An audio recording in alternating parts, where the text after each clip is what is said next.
After creating and saving a shape in the color page, you can easily use it in other projects. First, select the clip and then go to the color page.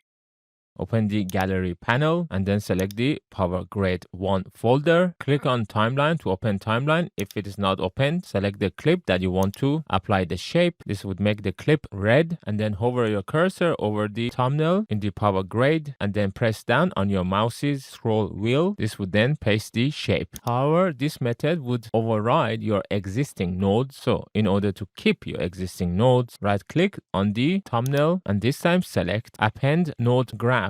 It adds another shape and a separate node, which you can see in the nodes grid. If you can't see the transparency on the second node, then click and drag the blue square from the second node to the blue circle at the far end. This would then remove the transparency of the first node. So to make sure both the nodes got the transparency, click and drag on the blue square of the first node and then connect it to the second node. And now both the shapes have got the transparency. And when you go to the edits page, you could see now both of them are with checker, which means they are transparent.